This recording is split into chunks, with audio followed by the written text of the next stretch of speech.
months. Yeah. I had the week from hell. I really did.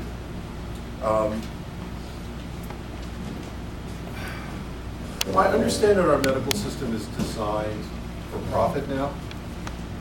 That, major surgery, they keep you overnight, then send you home, and you tell the parents of the child, you're just going to have to sit with her 24 hours a day for the next 2 weeks. Because if she even bleeds a teaspoon out of her mouth, it's life-threatening and you have to rush her back to us. So we've been juggling our schedule, watching my little one, making sure she eats. She doesn't feel like eating. She's had 2 major surgeries now in 3 weeks. If that was only in part of what I went through this week. Boy Scouts made a monumental decision, and we sponsor a Cub Scout pack. And I got one of those celebratory letters from a regional guy, and had to unpack some things. I had to ask some questions, and I have more meetings in the future moving forward. Life's been full. It's been fun, hasn't it? Yay! You see, I don't know what your week was like. I can tell from Facebook that some of you had some colorful experiences this week, as I have had. And there's a reminder that I want to point out to you this morning. This isn't a sprint. This is a marathon, the Christian life. Did you hear me? The Christian life is a marathon. Now, I have friends that run. Let's put it this way. You might look at my body and say, you are the Pillsbury Doughboy. There was a day that I was a track guy. I ran, I threw the shot put. I don't even want to compare notes with you, because you would put me to shame. I used to work out and lift weights and do the 250 and the squats and all that. I ran the third leg of the 440. You see, as a sprinter, which I was not a marathoner. Sprinters run with purpose. My job was to not drop the baton, to get it to the really fast guy who's going to run the anchor leg. I just had to run one leg very fast. I had marathoner friends. To run 26 miles for no particular reason, I've never seen much sense to. However, I have deep respect for these guys who get up and run or bike 12, 13, 20 miles a day. My friend Gordon Simmons is a biker, not a motorcyclist, but he's a pastor who doesn't have a car. He's retired now, but he rode from Philly to his parish over here in Wallingford every day. Through the snowstorms, through everything else, on his 10-speed. He rode to make all his visits on a 10-speed. That man has no body fat. He's just one large muscle. Now here's the thing. God in Hebrews, in the book of Hebrews, compares this life that we are on to a marathon. And we, as human beings and as American Christians, think it's a microwave meal. Rip off the top of the box, dump the powder in the bowl, add water, microwave for 3 minutes, poof, we got a full chicken dinner. That only happens in Star Trek. Okay? It doesn't happen in real life. It's a marathon. And we've got to start embracing our lives and understanding that we are constantly in training for what God has for us. Hebrews is an interesting passage. If you back up that to chapter 11, it talks about all the witnesses, all the people, the crowd of people that have gone on before us that we can learn from in the Old Testament, in the New Testament, people that we can embrace the stuff that they've gone through. But we don't do that. We watch TBN and listen to the stories of how God changed things so quickly. My friend Jean last night was telling me about her son. Her son has struggled with addictions for what seems like a lifetime. And for 5-6 years, in and out of rehab, prayer, counseling, nothing was working. And God just, in the midst of what she was going through, God just convicted that she needed to fast. Well, her and a group of 5 friends got together and fasted for 5 days. 5 days! No change. And she went to bed after that 5th day and was just completely distraught. She was so frustrated. She was like, God, what am I going to do? And she tossed and turned all night. And in the morning, her son came into her room and woke her up and said, Mom, Jesus visited me last night. And she said, I don't know if it was in a dream or in person. All I know is there was a countenance completely different change of my son. He's now been sober and drug-free for 10 years. One night. She goes, we tend to forget the fact that it took 5 years to get to that one night. You and I forget things on a regular basis. We forget the competency issues that we have to deal with, the character issues that we have to deal with, the consistency issues. There are 3 things that you and I have to ever get to our call. We have to deal with character, we have to deal with competency, we have to deal with consistency. All 3 of those things matter to you and I as believers if we are going to be successful in life. And by the way, I define success with one word: obedient.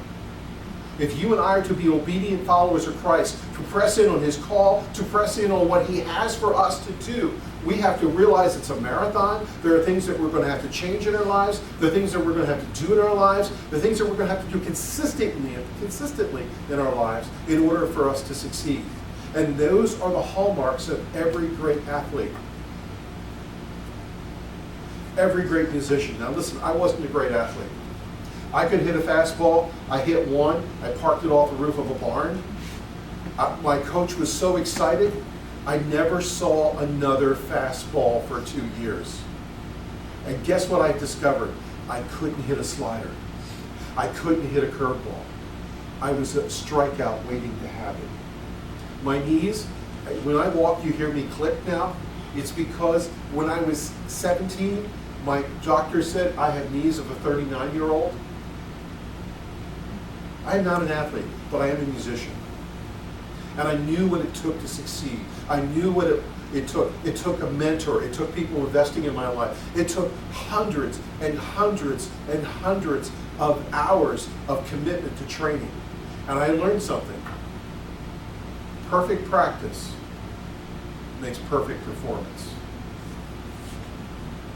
It takes character, it takes competency, and it takes consistency.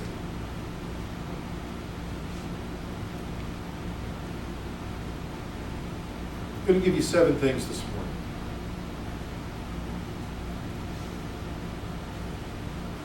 I was sitting in Barnes & Noble yesterday afternoon, and God just really spoke to my heart about some stuff.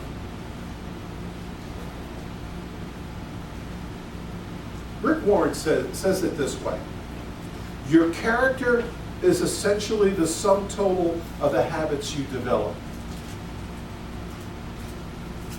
And I'm going to give you the 7 characteristics that you need to consistently cultivate in your life.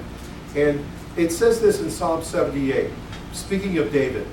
So he shepherded them according to the integrity of his heart and guided them with his skillful hands.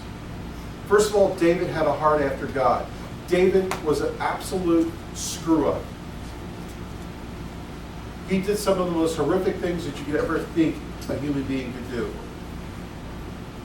And yet God said he was a man after his own heart. We looked at that a couple weeks ago. We looked at how David, his motives were pure. Even though he didn't always act them out, he had this desire that he wanted to live for God. And in time, he perfected some things. The Apostle Paul speaks to the congregation of the Philippians in chapter 3 this way. He says, not that I've already obtained it or actually become perfect, but I press on so they may lay hold of for that which I also lay hold of by Christ Jesus. Brethren, do not regard myself having laid hold of yet. But one thing I do, forgetting the lies behind and reaching forward to what lies ahead. I press towards the goal for the prize of the upward call of God in Christ Jesus.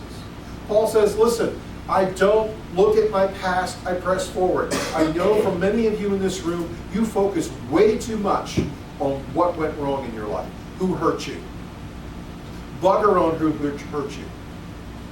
Is it not under the blood? Was it not covered by the blood? Did not Jesus promise you that he would one day wipe away the tears? Well, if that's the case, forget what's behind and press forward. You're running a race. You're running a marathon. You have to pace yourself. So here's the first thing, a commitment. Your convictions will arise out of the tough times as you run for the long haul. Anybody have ever had runner's pain? You're out there, you have a goal. When I was in high school, in training, I'd run 5 miles a day. My buddy, Bobby Lawhead, he was a football player and a wrestler, and we both boxed and we ran. Let me tell you, when you know the circuit that you're running is 5 miles, and your driveway is the starting point and the ending point, and you're at Christie's Corner, which is about 3/4 of a mile from your house, and you have gone 4 miles and a quarter, and you know that you have 3/4 of a mile left, and you start to cramp, and you start to hurt, and you start to ache. This is before we understand being hydrated and all that. Okay, this is 40 years ago. Okay, I know what it's like to hurt and run. You're going to have to learn to hurt and run. You're going to have to learn to play hurt as a Christian. Because you see, the tough times is where you're going to give birth to your personal convictions. The stuff that you go through. You're going to have to maintain a clear focus. What's the goal? What's the point of this? There's a point to everything. God has a plan and a purpose. I've learned something as a parent. There's a verse that says to raise them up and train them up, and when they're old, they'll follow Jesus. Here's an interesting thing as a scholar that I've learned. Let's define old. Does old mean when they're 21 and they have that diploma and they're ready to face the world? No!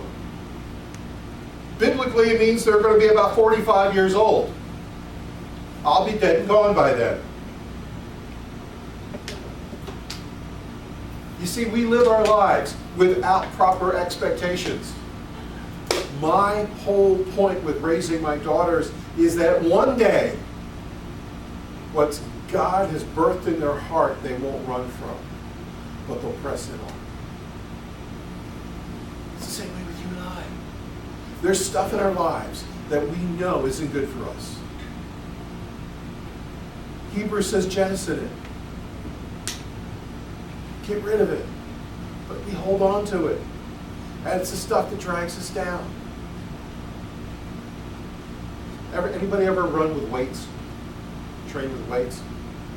Where you have those ankle things around you? And you're so used to doing that. So as a boxer, you train with the weights, in your ankles, and you're running and you're running and you're running. And then one day you forget that you're running along, you're like, I feel faster. I feel like there's no burden. Oh snap, I didn't put the weights on this morning. Well, these are the things that beset us. These are things that drag us down. These are the things, you've got to cast off those things at some point in time in the race that you're running. If you're going to have a true commitment, it's got to come out of your convictions. And it's going to create a passion within you. And then you're going to learn out of that passion to pace yourself so that you can sustain your momentum. You see, this is the first thing that we have to do. We have to have a commitment. And it's not to me as a pastor, it's not to us as a church, it's not to your mommy and daddy, it's not to your spousal unit, it is to who? Him. You see, because everything in your life everything will flow out of the ebb and flow of that relationship that you have with Christ. Ladies, you do not need a guy to validate you. Your greatest lover will always be Jesus Christ. And unless you embrace that and learn from that, and your relationships will be just convoluted at best. Guys, it's the same thing. Everything that you will flow is not... Guys, it's worse for you in many ways because you're addicted to discovering your identity by what you do. Well, isn't that a happy camp? I have some boss or some corporation validating my identity. Well, I learned a long time ago, butter on that. You know? My identity falls and rises in Jesus Christ. And it has welled up a passion in my heart that has given me convictions that I can make a firm commitment. So that's the first thing. The second thing is this. You're going to need courage. Oh, yes, you are. You're going to have to learn to stand up for what you believe, and it's never convenient. The hardest thing for me to do, and I got to say this, the hardest thing to do is to be the guy, you're sitting in a room, and you're the third row back, you're on the end seat, and there's something going down in the presentation. And you know you have to ask the hard question. And you have to raise your hand and go, excuse me. And everyone sighs and looks at you and says, here we go. You have to have the courage to raise your hand. Because you see, there's a lot of stuff going on in this world, whether it's politically, whether it's organizationally. I thought about this when the Scouts made their announcement this week about homosexuality. I read the articles, I read the policies and said, okay, as an organization we can still do whatever we have convictions to do. And I thought about my friend's church, who after 100 years, 104 years or whatever, they abandoned Scouting completely. And God convicted me of something. He said, we as Christians cannot run potential confrontation. The world will never be changed. The world will never be reached for Jesus Christ. Every single time sin happens and it raises its ugly head, and we duck and cover and run. We have to man up and have the courage to face it head on and do what's right. We can't retreat. We can't give the high ground. We have to stand up for what we know is our personal belief and personal convictions. That takes courage. It requires some things. It requires you being transparent. You must openly admit your mistakes. I say this all the time, that the most important thing this church has is authentic leadership. We are fractured, we are broken, we are hysterically flawed. But here's the thing. When we stand up here and we admit our mistakes, you see this. It's not a pair with arms, it's the cross. People will never see the cross in their lives if you are not transparent.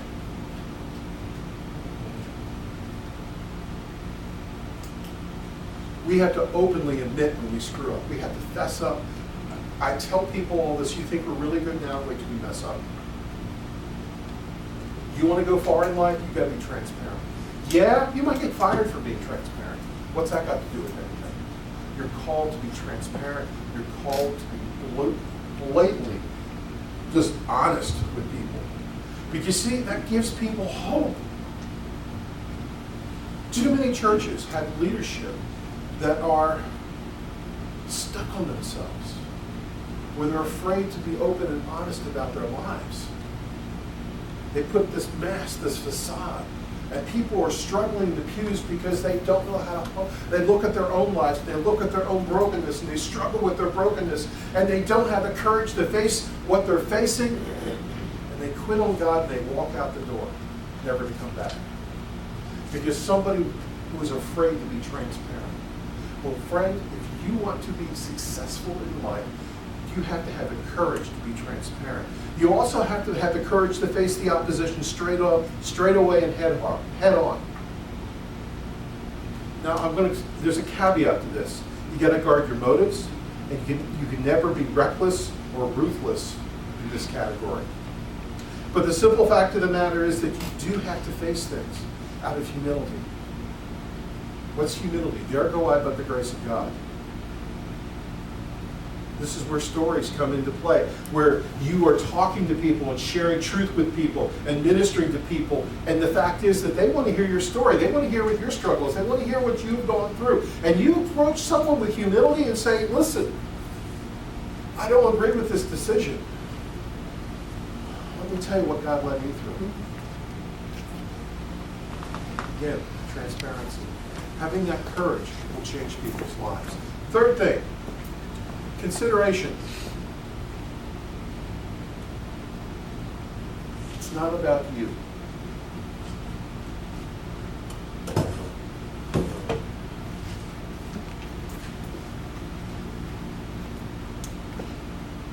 There's something humbling about the Christian walk, this marathon that we're on, where you're going to be constantly reminded it's never about you, that it's about others. God will change your heart.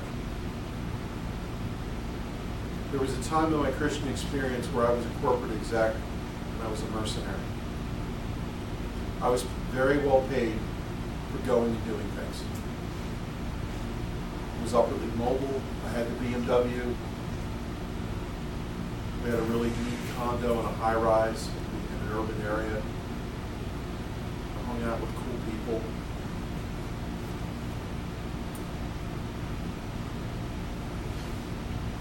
I was that guy who saw someone in need and I'd walk across the street, the story of the Good Samaritan, and would avoid them. Let me tell you something.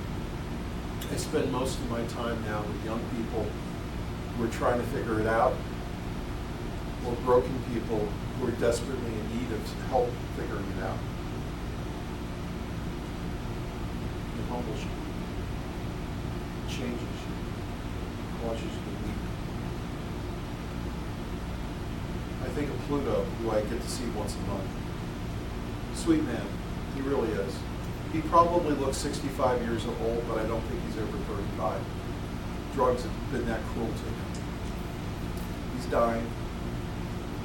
His stomach cancer.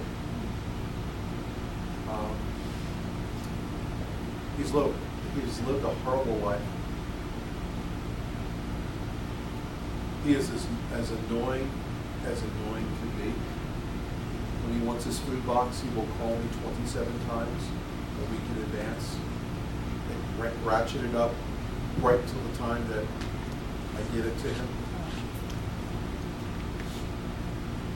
He relies on public transportation, so I have to pack up the box and meet him somewhere. Did I say that he can be really annoying? But I'll tell you something. He used to cuss like a trucker, and now the F-bombs are very inconsistent. They don't come very often.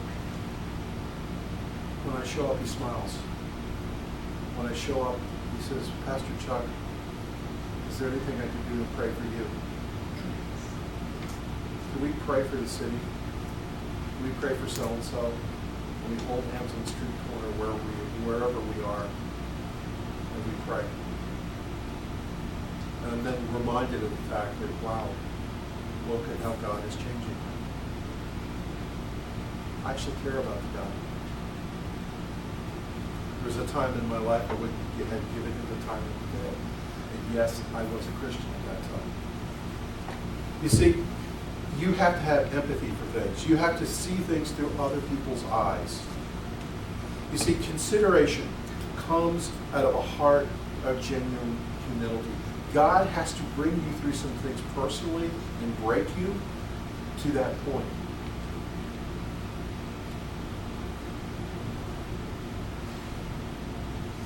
But if you truly want to be successful in your life, you can control how God breaks you. You can control how God changes your heart. But if you want to be truly successful, you need to allow God to change you. Fourth thing. Calm. I'm not telling the Sky Blue story. We keep coming back to that story, but maybe I will, I don't know. You have to learn to ride out the storm without creating waves. You must develop the ability to keep your nerve and your temper. We all have a long way to go on that. And I gotta say something. We are a church island of misfit toys. But there's something that about our church that troubles me. We're negative. We don't start out our conversations celebrating what God has done. We start out our conversations, what's wrong with the government? What's wrong with this person? I knew it about that person. We come out with the 24 things that we don't like about somebody, even somebody in this room sometimes. That's not being calm and composed. That's being broken and sarcastic. See, sarcasm is okay. It can be humorous, it can be funny, but I can tell you also something about sarcasm. It also, if it has a sharp edge to it, it shows the brokenness that's truly in your heart. And you need to learn to ride the waves.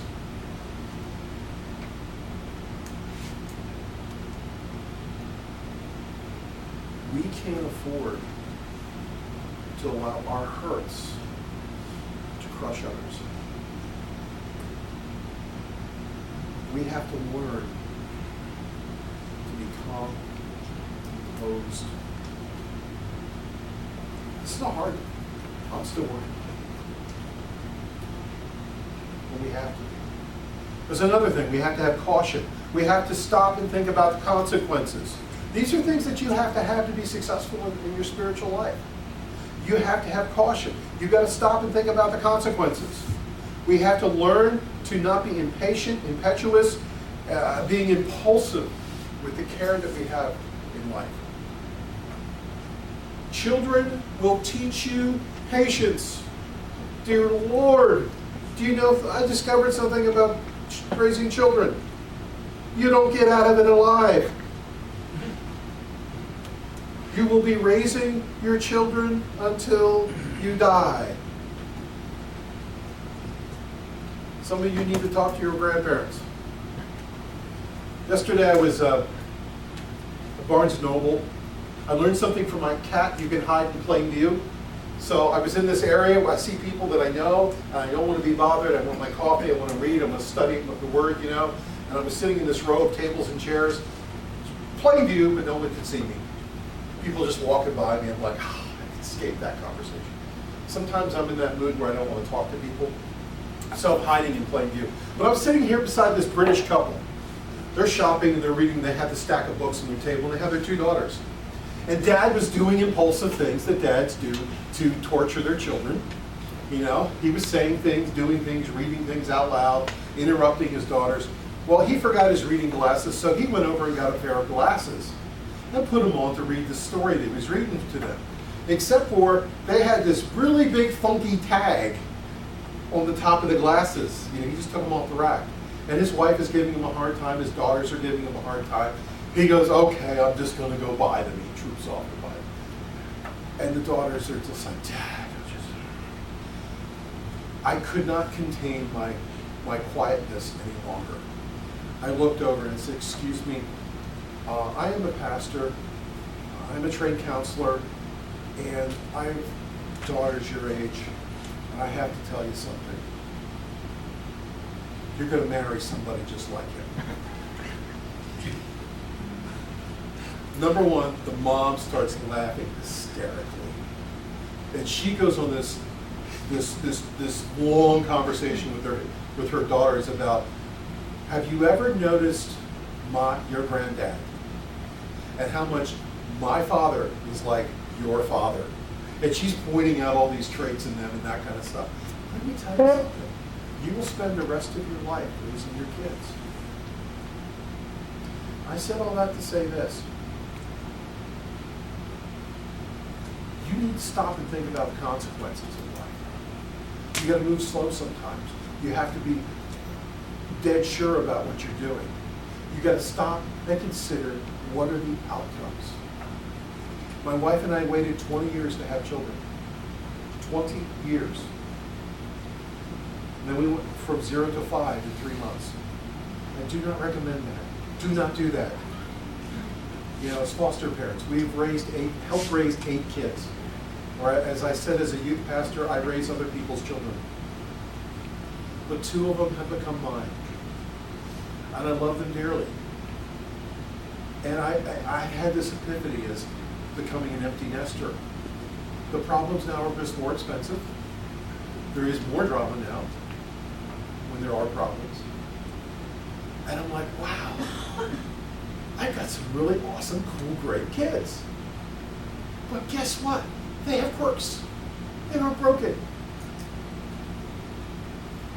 And I'm going to have conversations with them that are really amazing, but for the rest of my life. My parenting will continue until I close my eyes for the last time. You don't think about that when they're 3, running around and being cute, saying one day they're going to grow up and go to college and I'm free, I got a place for my trains, you know what I mean? No, it doesn't work that way. My buddy Jim Tate raised 6 kids. And he and his wife at one point in time moved into a 1-bedroom apartment. And I said, why are you downsizing from this 5-bedroom house? Because my children have kids. And when they fight with their spouses, they move home. And they don't leave. And now I have my children back with all my grandchildren. He goes, Chuck, I have 24 grandchildren. He goes, man needs his space and quiet. So we moved into a 1-bedroom apartment. 6 months later, they moved to her parents' house to take care of her parents. And one day we were talking, and Jim said this amazing thing. He said, life has consequences. Now, I'm raising my in-laws. And you know what?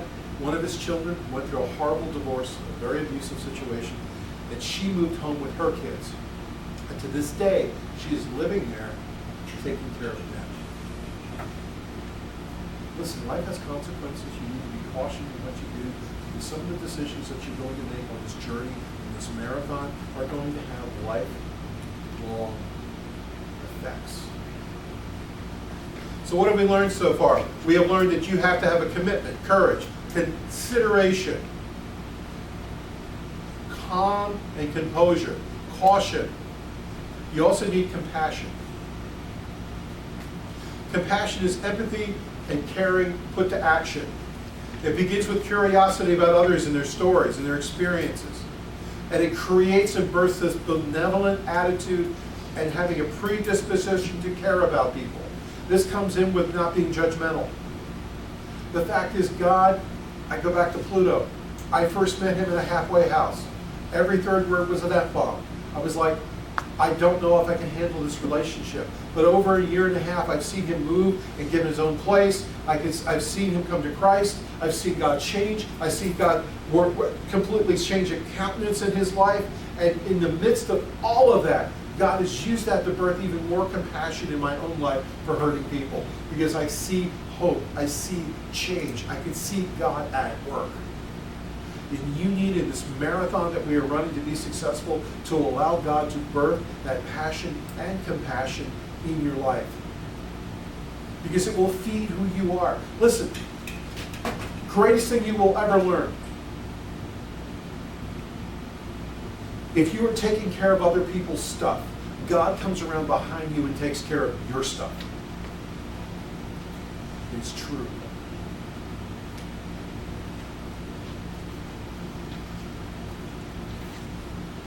Jimmy Tate and I used to feed people back then. I was going through a change in my life. God was teaching me compassion about people. And it's amazing how whenever I am focused on taking care of the needs of others, somehow, some way, God takes care of my stuff. And it's a life lesson as a young Christian you need to learn. It's the trust factor. It's the It's the compassion factor, as I call it. You want to make a difference in this world? I'm telling you, when you press in on and serve people and bless people and take time for people, God will take time for you. If you choose to live selfish and in your own little world, God can be slow sometimes. Last thing, all this is going to give you credibility. Everyone needs to see the change in us. Everyone needs to see the change.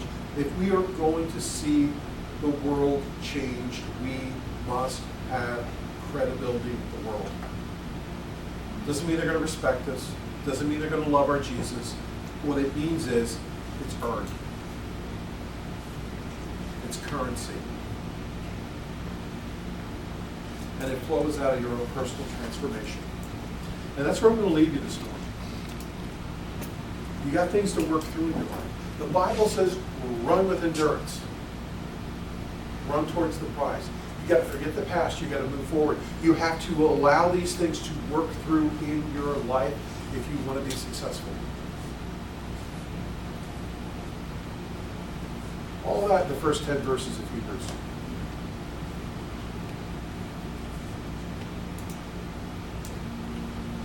I'm going to do something this morning I don't normally do.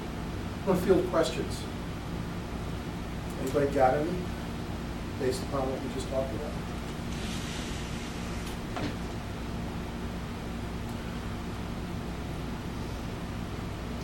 Give you a chance to unpack some of this. What are you struggling on the marathon that you're dealing with right now? What's besetting you? What's slowing you down?